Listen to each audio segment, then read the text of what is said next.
fungura ikarita y'umugabane wa Afurika, amaso yawe yerekeze muri Afurika y'Epfo. Uraza kubona agahugu gato cyane gafite imipaka ihindagurika cyane cyane mu burasirazuba bwako. Iyo ni Eswatini, igihugu gito ushobora gutembera amasaha ari munsi y'abiri. Gusa ntiwemerere ingano yako ko iza kuguhuma amaso, kubera ko indani muri iki gihugu habamo ubwami busa n'uburi mu bihe bya kera, ubwami uyoboye n'umugabo w'imbaraga. Abagore 15 arongora, atunze umubare utabara w'imodoka zidasanzwe nka Rolls Royce. Ubundi ni gute ahantu nk'aha hakibaho kuri iyi si? Mbere yo kumenya byinshi kuri Muswati nk'umwami, banza ukande like kuri iyi video ndetse na subscribe. Nimukore subscribe. Muswati wa gatatu, umwami Muswati ni muntu ki?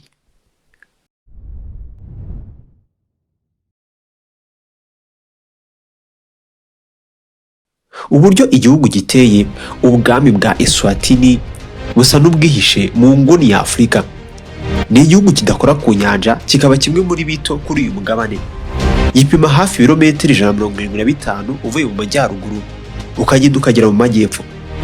Nureba ku ikarita ubona kameze nk'agace bomoye ku gihugu cya Afurika y'Epfo, kubera ko baguswe n'iki gihugu cya Afurika y'Epfo impande 3: amajyaruguru, uburengerazuba ndetse n'amajyepfo. Hirya ahagana iburasirazuba bwabo, Eswatini ikikijwe na Mozambique. Ikirere gikonja n'imisozi ahagana iburengerazuba werekera ahashyuha mu burasirazuba.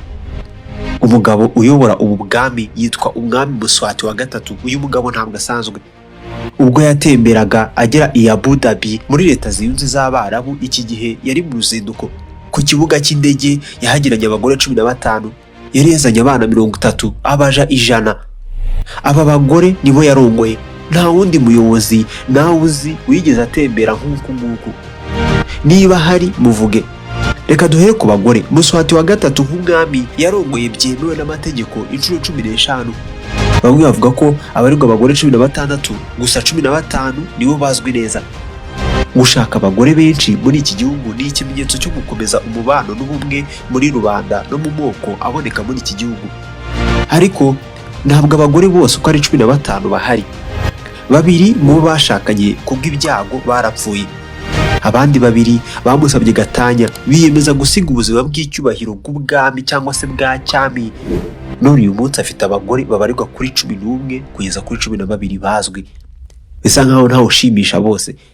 Umugabo ufite abana 30 ndetse bagera kuri 39 ahubwo.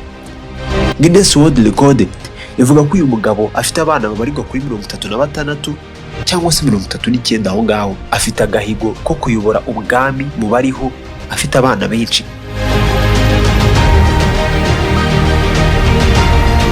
Buri uko umwami atembereye mu mahanga aba agomba kuguruka mu ndege yihariye, private jet, ariko akagendana n'imbaga y'abamuherekeza. Ushaka gutekereza ko ari abantu 2, 10 se? Gusa oya, aba agomba kujyana na delegation irimo abantu barenga 100 bihoraho.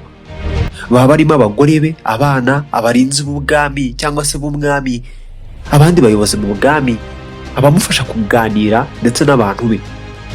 Ibintu uyu mugabo akora ushobora kubyumva nk'ibidasanzwe, ariko ntahuriye na se umubyara, kubera ko ise yategetse ubwami bwa Eswatini mu gihe cy'imyaka 82, ku buryo yari afite abagore 70 ndetse n'abana 210. Umwami Somhuza wa kabiri. Ubundi iri zina ryaje gute? Eswatini. Hari ibintu bitari byinshi bituma abantu batangarira umwami Muswati wa gatatu uyobora ubwami bwa Eswatini. Muri byo reka tubivuge. Muri iki gihugu cyahoze cyitwa Swaziland, uyu mugabo ijambo rye ni itegeko.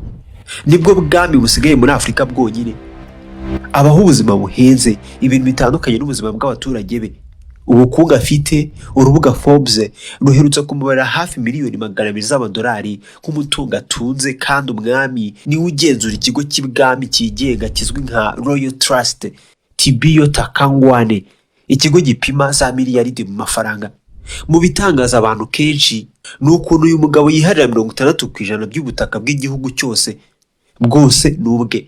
Mu bihumbi 2019 yateje isi igikuba ubwo yatumizaga umubare w'akataraboneka w'imodoka 19 zo mu bwoko bwa Rolls Royce, maze agatumiza imodoka nyinshi za BMW cyangwa se BMW, ubundi agabira buri mugore we n'umuryango w'imodoka. Umuryango we nubwo uba ubayeho neza gutya, igice kinini kibarwa nka kimwe cya kabiri cy'abaturage b'ubwami bwa Eswatini baba munsi y'umurongo w'ubukene mpuzamahanga. Kugira wumve uburyo ubu bwami ari nk'agahugu ke, mu bihumbi 2018 umwami Muswati wa gatatu yizihizaga isabukuru y'imyaka 50 ndetse n'imyaka 50 y'ubwigenge. Iki gihe yahinduye izina ry'igihugu ahita cyita Eswatini arivanye ku kuba Swaziland. Eswatini bivuga ubutaka bw'Abaswazis, the land of Swazis. Ibi yabikoze nta nama gishije inteko nshinga amategeko ndetse nta n'uwabitoreye. Yari ari muri stade avuga ijambo, agiye kuvuga icyabiteye ati ndambiwe abantu bakunda kwitiranya igihugu cyacu Swaziland bakacyitiranya na Switzerland, kandi ibyo bikaba kenshi iyo natembereye igihugu abakise Eswatini gutyo.